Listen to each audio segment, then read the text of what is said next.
Shalom semua jemaat SIB Batu Pahat, Johor. Kalau bukan karena COVID-19, sebenarnya saya lebih suka terbang ke tempat kamu daripada khotbah online ini. Tapi inilah yang terbaik pada masa ini.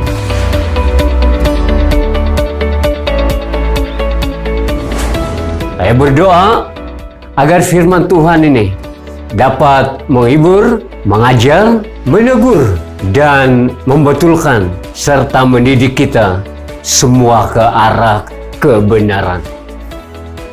Salah satu pelajaran rohani yang saya belajar dari firman Tuhan, bahkan tetap mempraktikkannya sampai sekarang, ialah sentiasa membina kekuatan rohani dan menguatkan hati dalam keadaan apapun.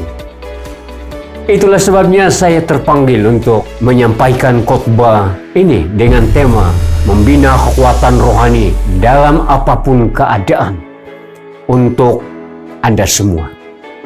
Mari kita berdoa. Bapa di surga, sebentar ini kami belajar firman-Mu. Urapi hamba-Mu yang telah Engkau utus untuk menyampaikan firman-Mu pada hari ini. Saya juga berdoa untuk semua anak-anak-Mu dan jemaat, khususnya jemaat SIB Batu Pahat Johor. Dan pada masa ini yang mendengar firman, mengikuti ibadah online ini, kiranya Engkau memberkati mereka, menguatkan mereka, menghibur mereka, dan memberi ketenangan kepada mereka. Terpujilah Engkau ya Tuhan, kami sudah siap untuk mendengar firman-Mu. Di dalam nama Tuhan Yesus kami sudah berdoa. Amin. Mari kita membaca Amsal 24 ayat 10. Seperti yang tertara di skrin Anda sekarang. Jika semangatmu lemah pada masa kesesakan, kecillah kekuatanmu. Apa yang kita belajar dari ayat ini? Semangat dan kekuatan tidak dapat dipisahkan. Semangat tidak boleh lemah. Kita perlu kuat, terutama sekali kuat secara rohani. Pertanyaannya ialah bagaimana kita membina kekuatan rohani kita. Yang pertama, kuatkan kepercayaan kepada Tuhan. Di dalam 1 Samuel 30 ayat 6, dan Daud menjadi begitu tertekan apabila rakyat berkata hendak merejamnya dengan batu.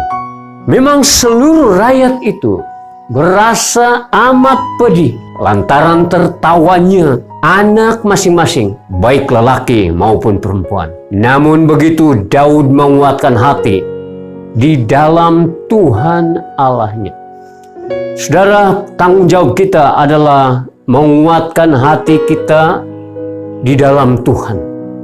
Tanggung jawab Tuhan ialah membekalkan kekuatan kepada kita yang percaya dan beriman kepadanya.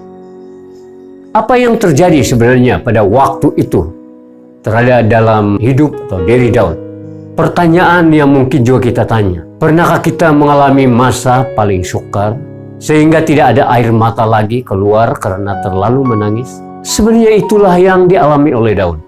Ketika kota tempat mereka tinggal dibakar habis oleh musuh. Daud dan orang-orangnya baru saja sampai di Siklag. Kota mereka dibakar oleh orang Amalek.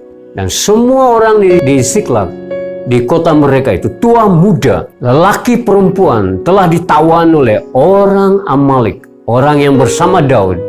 Dan Daud sendiri menangis kesedihan, sehingga tidak ada lagi air mata yang keluar. Rakyat yang ikut Daud mempersalahkan Daud. Bahkan mereka mau merajam Daud dengan batu. Saudara, kalau lelaki sudah menangis, itu keadaan itu sudah terlalu parah. Itulah yang dialami oleh Daud. Daud rasa terjepit. Seluruh rakyat itu telah pedih hati. Tetapi Daud menguatkan kepercayaannya kepada Tuhan. Daud bertanya kepada Tuhan, sama ada mereka perlu kejar orang Amalek itu atau tidak. Saudara, ini satu prinsip yang sangat penting. Prinsip rohani untuk menghadapi apa saja keadaan. Waktu kita sudah tidak tahu apa lagi yang mau dibuat, Masih ada satu yang kita boleh buat. Datang kepada Tuhan, tanya Tuhan. Tuhan akan buka jalan. Dan Daud pada waktu dia bertanya kepada Tuhan, Tuhan berkata, kejarlah, sebab sesungguhnya engkau akan dapat menyusul mereka dan melepaskan para tawanan. Kata-kata itu telah memperkuatkan hati Daud, membangkitkan semangat Daud kembali. Dan setelah Tuhan memberi kebenaran kepada Daud untuk mengejar orang Amalek, Daud dan orang-orangnya telah berjaya mengejar mereka dan menyelamatkan semua tawanan. Bahkan mereka juga telah mengalahkan musuh mereka. Tuhan memberikan mereka kemenangan, puji Tuhan. Jadi saudara, Daud dapat membina kekuatannya karena dia menguatkan kepercayaannya kepada Tuhan. Lalu Tuhan menolong dia. Inilah pengharapan kita juga. Tiap kali kita berhadapan dengan apa saja kesukaran dalam hidup ini, waktu kita mengikuti Kristus dan menjadi murid Kristus, satu perkara yang sangat penting kita dapat lakukan adalah cari Tuhan. Kuatkan kepercayaan kita kepada Tuhan. Bagaimana kita memperkuatkan atau membina kekuatan rohani kita? Yang kedua adalah sentiasa bergaul dengan Tuhan. Di dalam Kejadian 6 ayat 9 berkata, seperti yang tertera di screen Anda sekarang. Inilah riwayat Nuh dalam kalangan yang sesaman dengannya. Nuh seorang yang benar dan tidak bercela. Dia hidup akrab dengan Allah.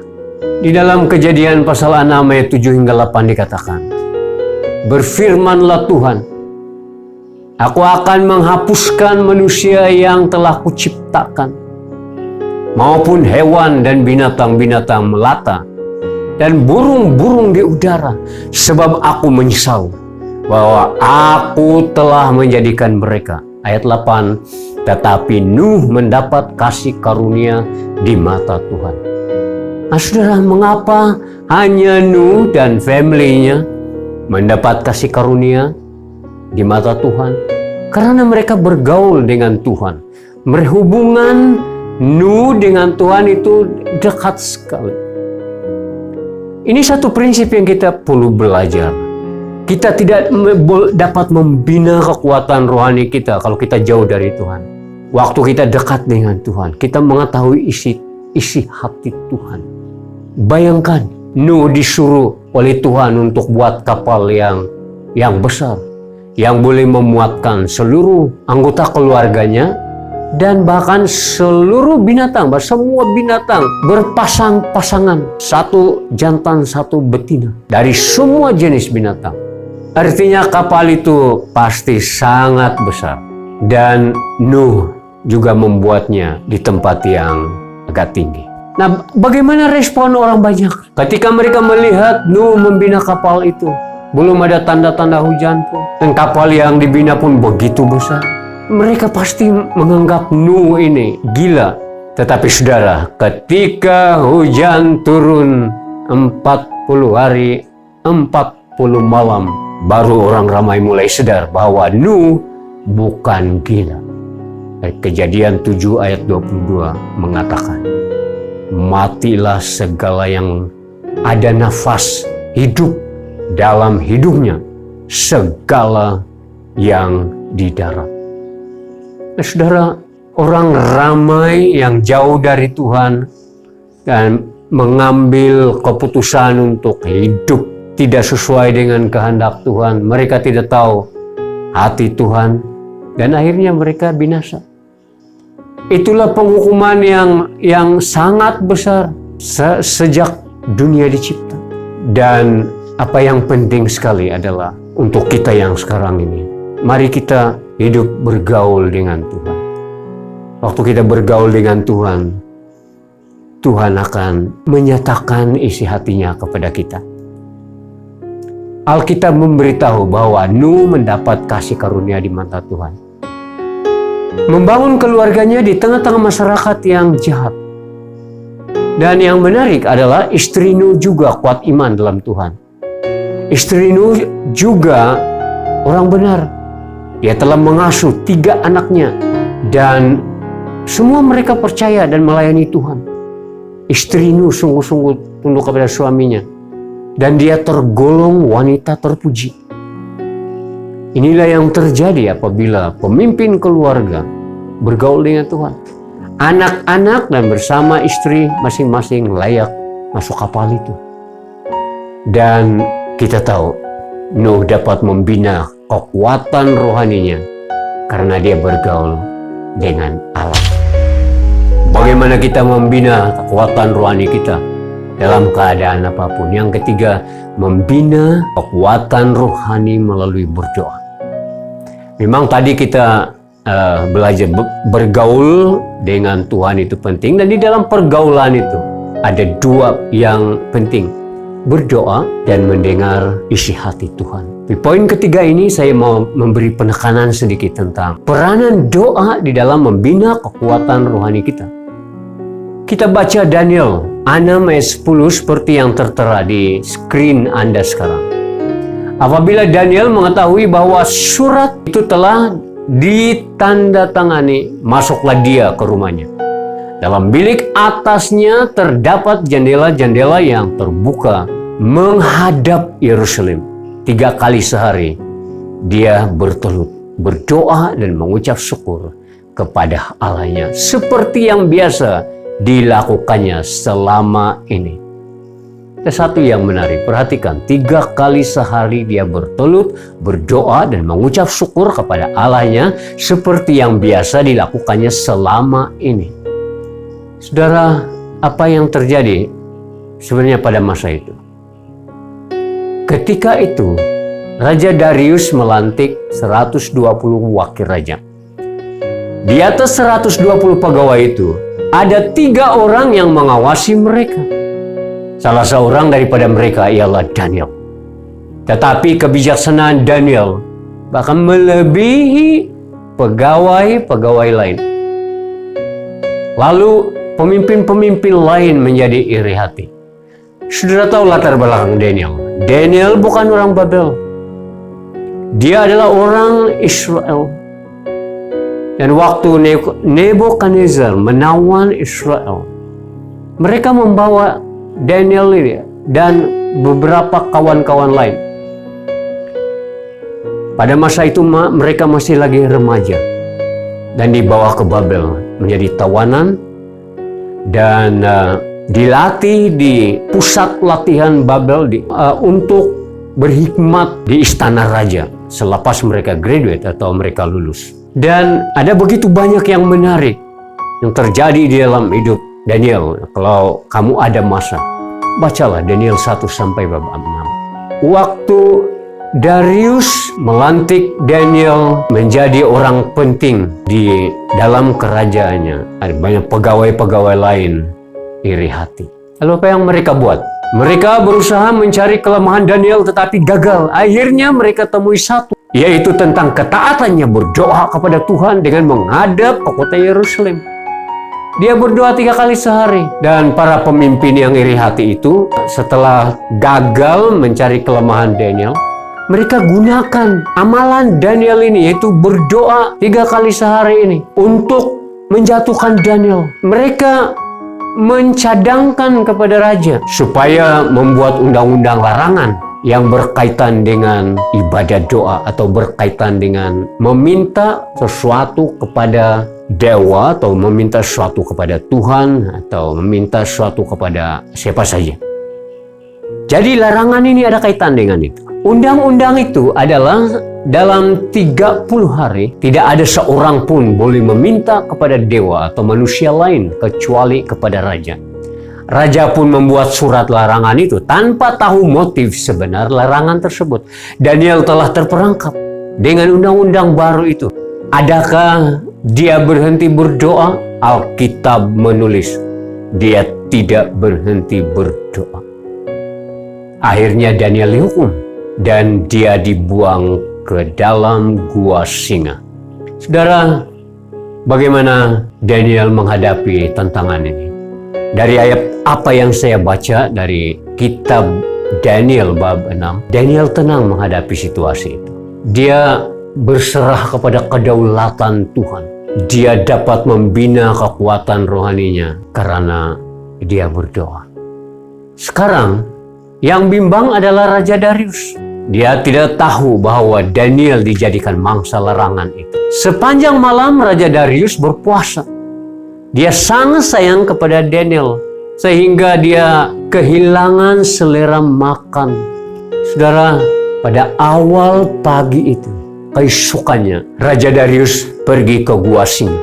Raja bersuruh memanggil nama Daniel. Mengapa? Karena sejarah gua singa di situ mencatat bahwa belum ada yang selamat setelah dibuang ke dalam gua. Raja juga tidak sanggup kehilangan Daniel. Dia pun rasa bersalah karena terperangkap dalam skandal konspirasi politik pemimpin-pemimpin lain yang iri hati pada Daniel, terhadap Daniel. Dan yang paling dia mau tahu ialah, adakah Allah yang disembah Daniel telah memelihara dia dari keganasan singa-singa di dalam gua itu? Ini jawaban Daniel kepada raja. Waktu raja memanggil Daniel, Daniel menjawab begini. Ya Raja, kekallah hidupmu. Allahku telah mengutus malaikatnya untuk mengatupkan mulut singa-singa itu, sehingga mereka tidak mengapa-apakan aku.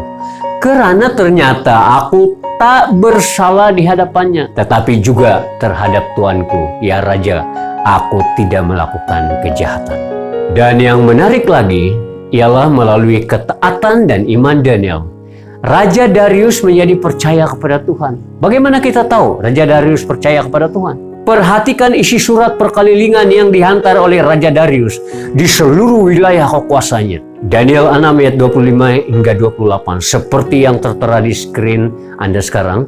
Ayat 25, kemudian Raja Darius mengirim surat kepada orang-orang dari segala bangsa, suku bangsa dan bahasa yang mendiami seluruh bumi, bunyinya, bertambah-tambahlah kiranya kesejahteraanmu. Ayat 26, bersama ini kuberikan perintah, bahwa di seluruh kerajaan yang kukuasai orang harus takut dan gentar kepada Allahnya Daniel. Sebab dialah Allah yang hidup, yang kekal untuk selama-lamanya. Pemerintahannya tidak akan binasa dan kekuasaannya tidak akan berakhir. Ayat 27, dia melepaskan dan menolong dan mengadakan tanda dan mukjizat di langit dan di bumi. Dia yang telah melepaskan Daniel dari cengkaman singa-singa. Ayat 28, dan Daniel ini mempunyai kedudukan tinggi pada zaman pemerintahan Darius dan pada zaman pemerintahan Kores, orang Persia itu. Saudara, waktu kita berdoa, biasanya ada 3 hal terjadi. Yang pertama, setelah kita berdoa, memohon kepada Tuhan, Tuhan menyelesaikan masalah itu serta-merta. Terjadi keajaiban dan berlaku di luar jangkaan dan pikiran kita. Ini berkali-kali terjadi. Saya percaya saudara juga telah mengalaminya. Yang kedua, setelah kita berdoa dan memohon kepada Tuhan, Tuhan sediakan orang lain untuk membantu kita. Oleh itu berdoa dan cari orang yang dapat Anda percayai. Syaikan kebimbangan kepadanya. Kadang-kadang orang lain Tuhan hantar untuk menolong, untuk membantu menyelesaikan pergumulan kita. Dan yang ketiga, ketika kita berdoa, memohon kepada Tuhan, ternyata masalah yang kita hadapi ataupun apa yang kita minta lama sedikit diselesaikan. Jawaban lambat sedikit kita terima.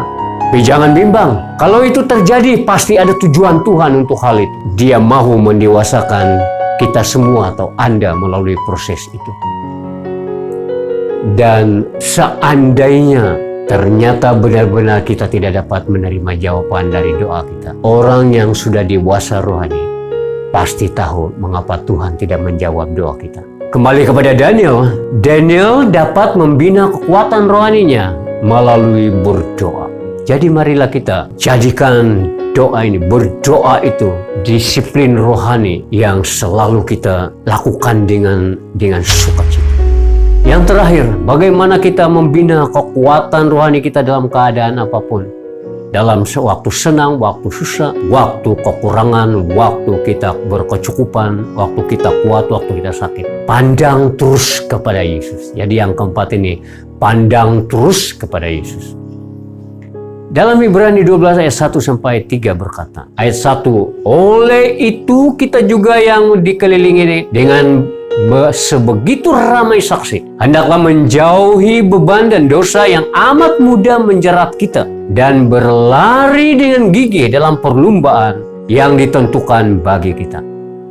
Ayat 2, marilah kita mengarahkan mata kita kepada Yesus, pelupur dan penyempurna iman kita, untuk kebahagiaan yang ditentukan baginya. Dia telah menanggung siksa salib tanpa menghiraukan pengaiban itu, dan sekarang dia duduk di sebelah kanan takhta Allah.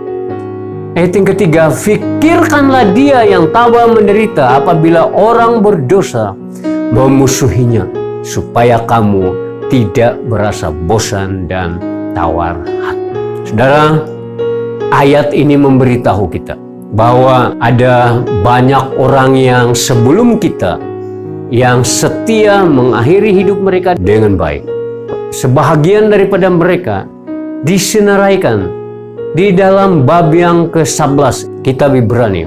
Itulah sebabnya ayat 1 di bab 12 ini memberitahu kita dikelilingi dengan begitu ramai saksi. Saksi itu merujuk kepada mereka-mereka yang sebelumnya yang setia ikut Tuhan.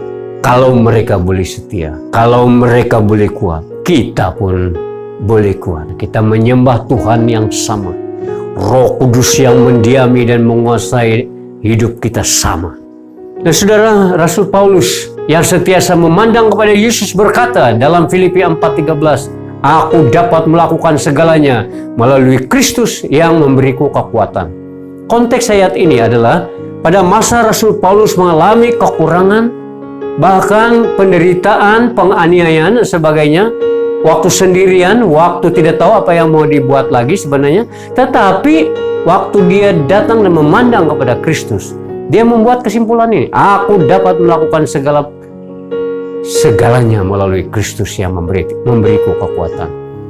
Dan di akhir bab Injil Matius, itu ayat pasal 28 ayat 19 hingga 20, Tuhan berjanji untuk menyertai kita. Ayat 19 dan 20 berkata, oleh itu pergilah, jadikanlah semua bangsa muridku, baptislah mereka dengan nama Bapa, Anak dan Roh Kudus.